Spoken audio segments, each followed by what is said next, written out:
point that I'll be speaking on is customer experience.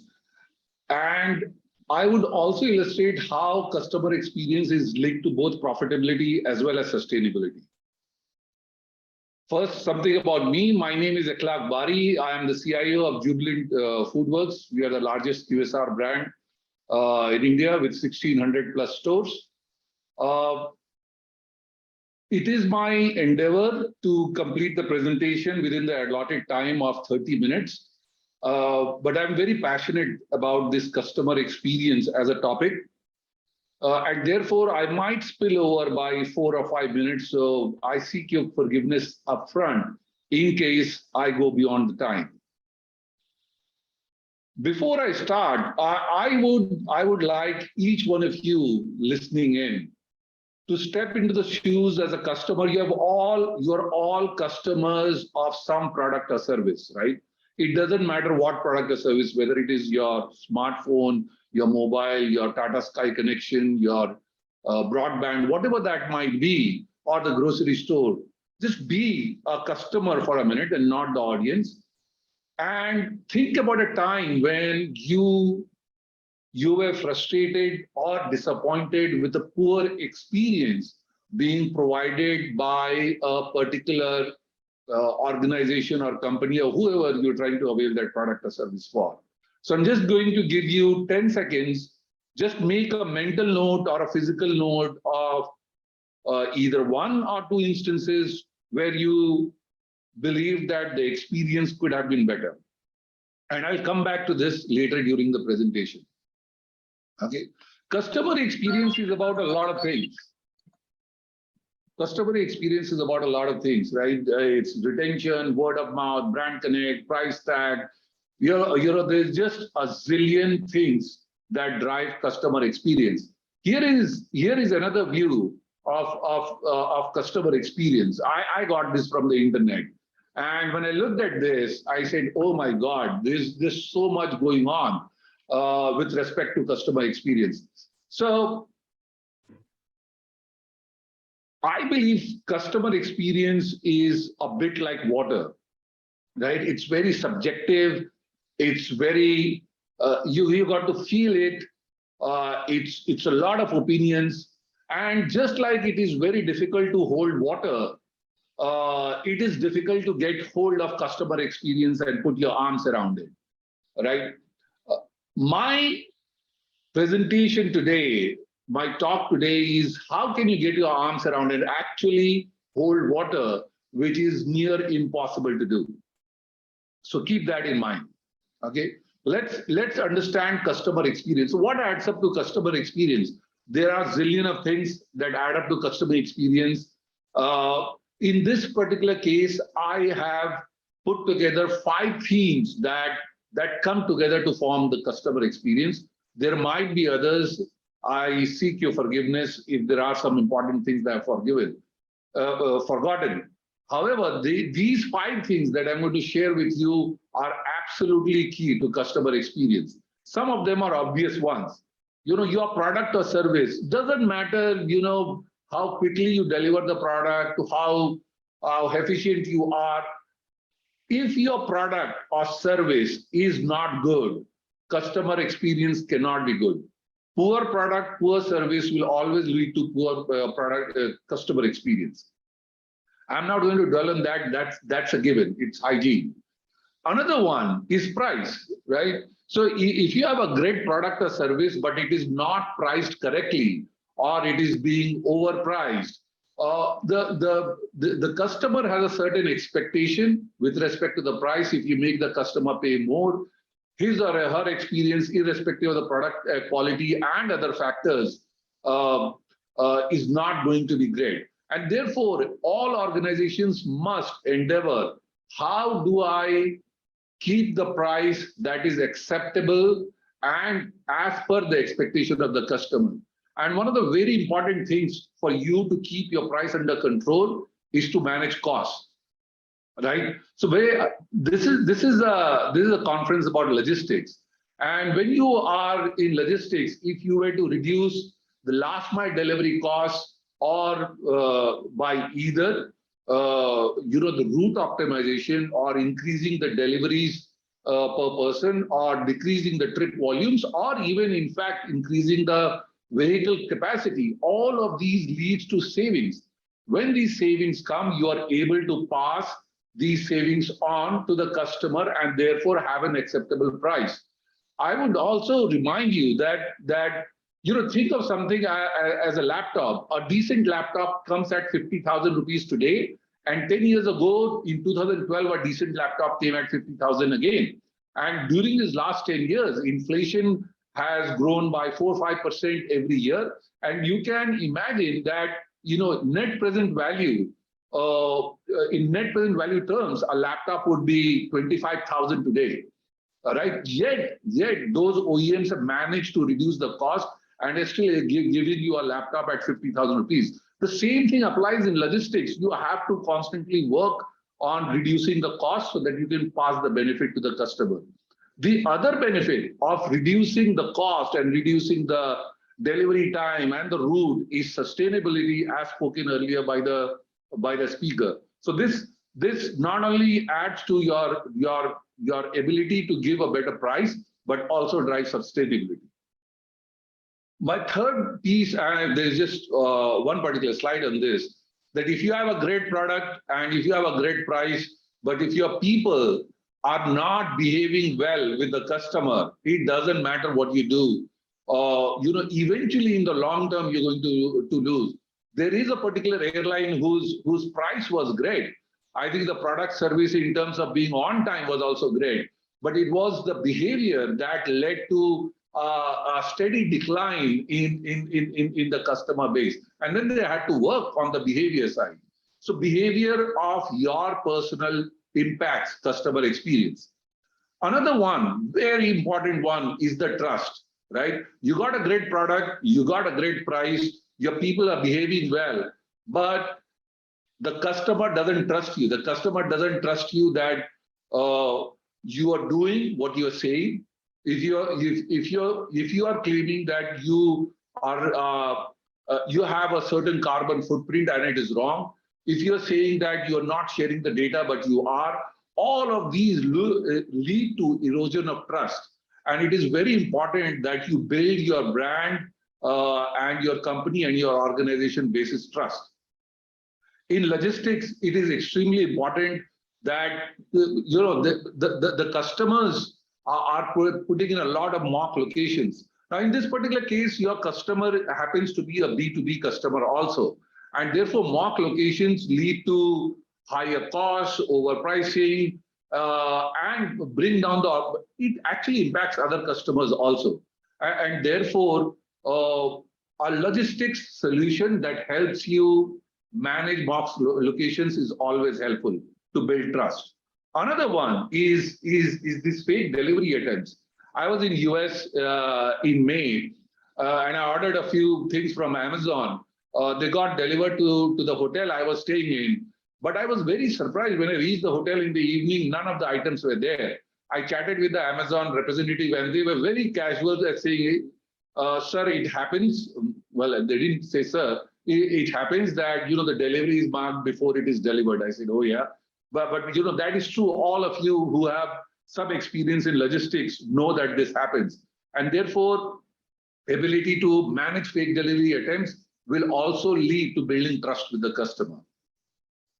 Now, I have spoken about service, price, behavior, trust. I don't know if the mic is open for the audience or not, but I'll give you another 5 seconds to take a guess on what could be the fifth driver for customer experience.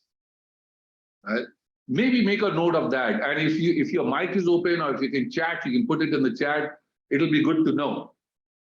But this is something that does not come very intuitively, yet it is something that everybody works on. Anybody who's serious about customer experience works on this, but they do so without knowing that they're doing so, right?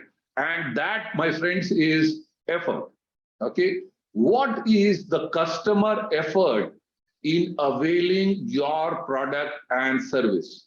Think about it for a minute. Right? You got a great product, you got a great price, you're behaving well, you're a brand that can be trusted, but you are making the customer work extremely hard to come and avail your product and service. Allow me to share with you how effort impacts customer experience, right? There are, first, product and price are long-term attributes. They're part of business strategy. You keep changing your product, launching new products, you keep adjusting your price. Trust and behavior are hygiene, right? They are a given. You must work on them all the time. But there is one thing that you can continuously work on, and that is reducing the effort of the customer. Effort. Our focus today is effort. Okay. At the same time, I'm going to tell you a story because it's a very important point to be made. There was a king, okay, and he had a happy, people in his kingdom were happy. He was happy. He happened to be bald, right? So he decided that he wants to grow hair. He doesn't like the baldness anymore. So he made an announcement that he wants all the doctors in the kingdom to come and give him a cure for his baldness. And anybody who could not give him the cure would be slaughtered. So several people came, right? And they tried whatever best they knew to be able to cure his baldness. But baldness is not, even today, we know, despite many claims, there is no cure for baldness. Even in those times, there was no cure for baldness. So a lot of people died. Then there came along a common man. This is in lines with R.K. Lakshman's common man, a very ordinary man. And he said, I have a cure for your baldness. So the king was very happy. Oh, you have a cure for baldness? He says, yeah, I have. Like, here is some hair oil. You put this oil on your head, and hair is going to start growing. You'll be cured of baldness. But when you apply oil on your hair, my request is, not request, it is extremely important that you do not think of the mango, right? So the king said, hey, great, that's simple. So he applied oil on his head, and he said, I don't have to think about mangoes. And the more he thought about not thinking about mangoes, the more he thought about mangoes. And therefore, that ordinary man was able to send a message to him that there is no cure for baldness. And the kingdom was let up. Why am I telling you this? While I'm going to talk about effort, please know that all elements of customer experience are interconnected. Just by working on effort, you may not be able to overall claim that, hey, my customer experience is great. You got to. So while I talk about effort, I want you to remember, just like the mango, that there are other elements that drive customer experience, product, price, trust, and the behavior of your people, while effort is also important. So keep that in mind, like the mango, or not in mind like the mango. There are two types of effort a customer puts in: physical and mental, right? What is the physical effort? Do you remember the times when there was no internet banking, right? You went to a bank, or there were many places, many offices that you went to.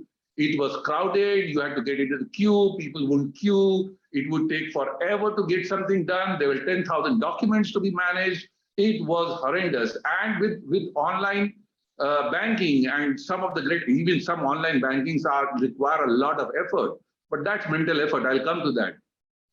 But at the end of the day, it is the number of documents, the number of clicks, or the number of swipes. I have used websites where I've had to scroll through 10 pages of filling documents. There are surveys that I filled where I've filled up like 200 answers. That when you make a customer put in so much effort, you are not going to give a great experience to the customer. Another aspect of physical effort is the number of retries, attempts, and follow-ups that you have to do. I'm not sure, but I've lived in the Western world as well, and in India. But one peculiar thing about India is, if you're staying in an apartment complex or wherever, and you call the plumber to repair something, it will seldom get repaired in one call. First, you got to call, log a ticket, then you have to follow up to get the engineer. or the plumber, then 2-3 follow-ups before the plumber shows up. Then the plumber will say, you got to change the washer. Then you'll say somebody else needs to go buy the washer. You buy the washer, then you call the plumber again, 2-3 follow-ups. The plumber shows up again. They replace the washer. Again, the tap is not repaired yet. You call the plumber again, and then the guy says you'll have to replace the tap again. This is frustrating, right? The more follow-ups, the more attempts, and the more retries a customer has to do, the worse the experience. Another element of physical effort, I'm going to talk about a little more, is all of us get SMSs saying easy, hassle-free home loans. Okay, but allow me to tell you what actually happens when you try and avail a home loan. You get about 10,000 calls from all kinds of teams that are not talking to each other. The bank calls, then the risk team calls, then the operations team calls, then the lawyer calls for, then the verification guy calls, then the sales team calls. It is a real mess. And then they call it easy, hassle-free home loans. I know why they call it easy, hassle-free home loans, because they say, if you're free, we'll hassle you with calls. That's my belief. It is a lot of effort for the customer to field all of these calls. Another one is the number of sites and assets used. Have you ever availed a service where they say, download this app, then go to this website, then go come visit the branch, then fill up this document? A good example is a retail store where you're trying to return an item, and then they say, please go to that counter, get a stamp, and then go to another counter where they will do something else, and then finally you will get a refund. It's when you send the customer to n number of places, you are increasing the physical effort for the customer, and therefore you're impacting customer experience in an adverse manner. So be mindful of how much physical effort you are making the customer do. I'm going to go out on a limb and say humans are wired to be lazy. All of us want to put in the least amount of effort. And anything and anyone that allows me to put no effort at all is great experience for me, or for any human being for that matter, right? And another aspect, this goes, I'm sure all of you have experienced this. The number of people you have to interact with, and every time you interact with a person, you have to explain the problem all over again. So first you call the call center, you log the call, then some supervisor calls, you have to explain the problem all over again, then they send one engineer, you have to explain the problem all over again. The engineer can't replace it or repair it, they send another engineer, and you explain the entire problem all over again. And the number of people that you speak with, and nobody to orchestrate these number of people that you're speaking with, is a real frustration for the customer, right? So avoid whatever you do. If you could just have one person speak with the customer and manage end to end. So as I said, there are two types of effort. I've spoken about physical effort. Let me speak quickly about mental effort. Now, in mental effort, one of the biggest mental efforts, believe it or not, is the anxiety of waiting, right? I do not have to labor this point. All of us know that most people hate waiting, right? Domino's built its entire business and brand on a service guarantee that the max that you'll have to wait is 30 minutes, or I'll give you a pizza free. Waiting time is so important, and predicting that waiting time is also very important, right? Sometimes people have to wait such a long time. I love this, that you will grow old. You just have to keep waiting. But anything that helps you reduce the waiting time is always welcome, and it is better for customer experience. So if you are a logistics company, or if you're dealing with logistics, anything that reduces the distance traveled is, and therefore optimizes the routes, optimizes the number of deliveries, everything that I showed in the price also applies here. And when you reduce the distance traveled, not only do you reduce the waiting time and therefore have a positive impact on customer experience, but you also contribute towards sustainability.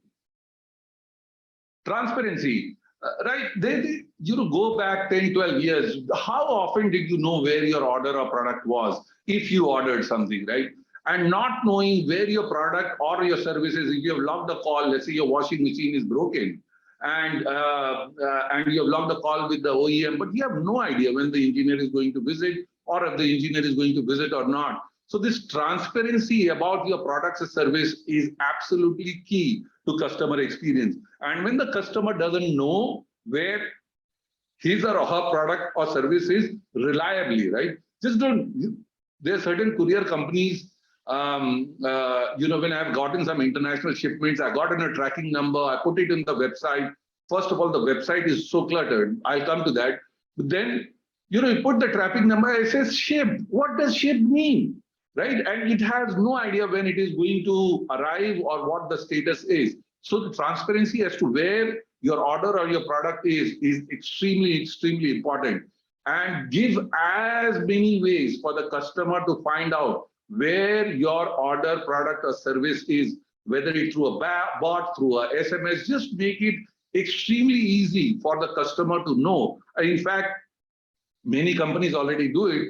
They proactively send notifications saying that your order has been shipped, your order has been delivered, your order is ready to pick up, so on and so forth. And continue doing that till you have solved this transparency problem, because the transparency drives a huge amount of customer experience. It's key to customer experience.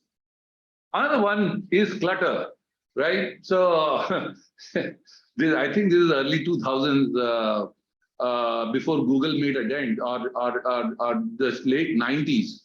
I don't mean to pick up on Yahoo, but there are still several websites. I'll show you one more that are full of clutter. And when you have clutter, the customer is thinking, where do I click next? What do I have to do? Right? That is anxiety. That is mental effort on part of the customer.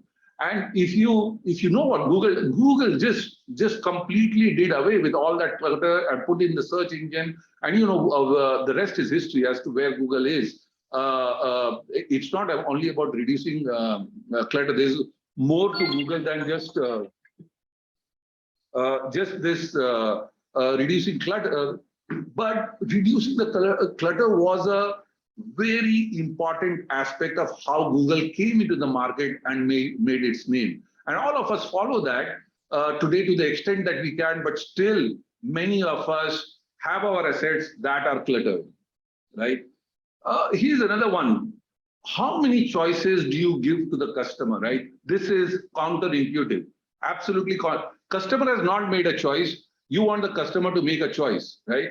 This is a famous experiment done in UK. In a mall, their customers used to leave through 2 doors randomly. So on one door, they put 24 flavors of jam, and another door, they put 6 flavors of jam. Guess who sold more? And it was just an equal distribution in terms of the customer and random. When you offered 24 flavors, only 3% sales, whereas when you offered only 6 flavors, it was 30%. So the lesser the choices you offer to the customer, this is called the Hicks law. Over a period of time, if you bombard the customer with too many choices, you will experience a dip in customer experience, right? And then sometimes the customer has already made a choice. The customer is not going to already knows what he or she wants to buy. It's kind of like having a friend who completes your sentence when you have started it. It's again, I'm giving an example of Google. It's so nice when you type the first 2 words and the rest of the phrase comes in, right? When you have already made the choice. But then let's say you wanted to lease a car, and that car happened to be a Toyota Corolla. And then you go to this website where, whoa, how do I rent a Toyota Corolla? As opposed to going to a website and through some algorithm, they have figured out either in the first page or the first 2 or within the first 2-3 clicks that you want to rent a Toyota Corolla, and that comes up real quick. Again, the customer has made a choice, and you have made it easy for the customer to avail of that choice. So I'm again going to pause for 5 seconds, and I want you to think about the example that you picked up at the beginning and say, was there an element of either physical or mental effort involved? And if it was, then you know that effort is the right direction to think in, right? This is a summary, number of documents, number of items, both physical as well as mental. I'm going to skip this, but why am I talking about effort so much? With respect to customer experience, okay, the point is made, effort impacts customer experience. But here is another reason why. We do 10,000 things, right, in order to improve customer experience. You remember that image that I got from Google with around 100 circles and circles within circles, right? But how do you measure the impact of your customer experience initiatives? A good way, there is one way. There are NPS scores, there are customer feedback scores, there are satisfaction scores, but it's very difficult to link all of these directly to some of the measures that you're taking within the organization. So these metrics in terms of output metrics are good, but is there something that you can do internally that is a great indicator of how your customer experience is going? And that would be something called a customer effort index. Don't pay attention, please do not pay attention, just like the mango, to the formula here. This might not even be a simple addition, but everything in terms of number of documents, number of clicks, number of requests, waiting time, all of these can be converted into objective numeric numbers, and you can put a weightage to them and arrive at a customer effort index. And you keep working on reducing the customer effort index to measure your progress on how you're doing on customer experience.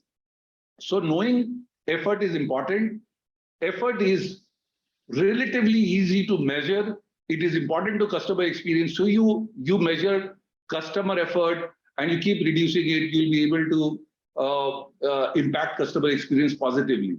I want you to know that we are surrounded by examples where customer experience or the product itself is just simply driven by reducing customer effort. Think of UPI. It's so popular in India. What does it do? Against a bank transfer, UPI is a minimal effort transfer. Auto reading of the OTP from the phone, again, reducing customer effort. Search engine predictions, reducing customer effort. Video calling, reducing customer effort. Automated collage maker, reducing customer effort. Tap your card instead of swiping and putting in your PIN code. All of these are examples of customer effort. And when in a logistics company, gaining real-time visibility into the first, middle, and last mile of your operations end to end is also about reducing the effort for your B2B customers, which eventually will reduce the effort for your B2C customers. Again, for a logistics company, having a self-allocation reduces the effort for the B2B customer. Driver slot management, again, reduces the effort for the B2B customer.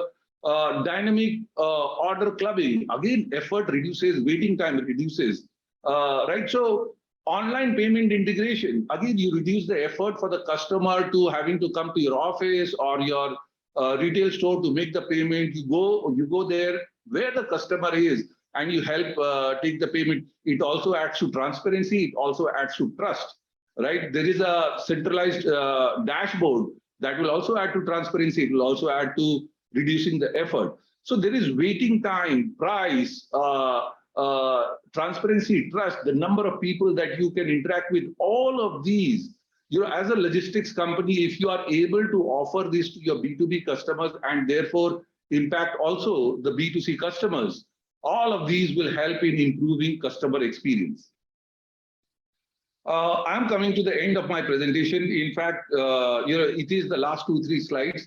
I started by saying customer experience is like water, very difficult to hold. It's subjective, it's opinionated. I'll share with you how you can put your hands around something as liquidy as water and get something out of it. And the answer is, there is an internal measurement.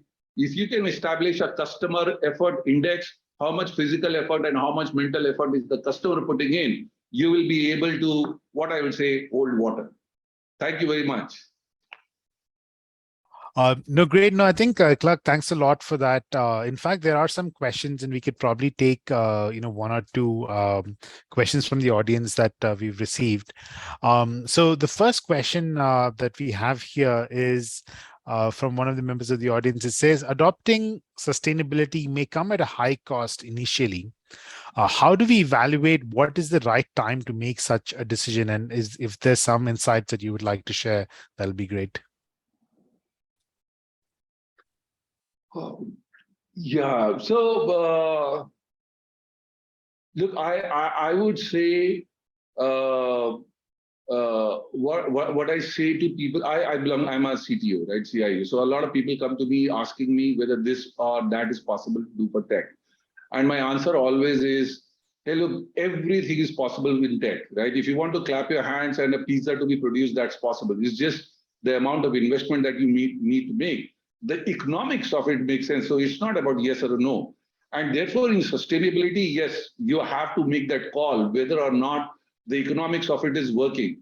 But there are two types of economics at play when it comes to sustainability. It is your own organization economics, and it is the economics of the entire environment. So please take that into consideration. Yes, there will be a few things that you'll say, hey, let me pick this up when they scale. But some things that contribute heavily to improving sustainability despite its cost, you want to take that on and ensure that you reduce the cost somewhere else. Wonderful. No, I think you're absolutely right. Right, it's a balance between, cost and the the process that you want to create. So I think that applies, as you said, across any business decision or any business process. Finding that right balance is key. And as you said, technology can help you solve many problems. Right. So, no, wonderful. Thanks for that answer, Clark. And one final question, more around customer experience, from one of the audience members is: are there any tips for helping employees understand the vision and importance of balancing customer experience, sustainability, and profit? Well, you first, as an organization, look, if you want to drive customer effort, and I saw the second question also, it needs to be something that comes from the top. So the board, the CEO, they need to make a vision of customer experience, right? Say how important customer experience is. And if they want to pick up customer effort index as one of the drivers of customer experience, they could very well do, but it needs to come from the top.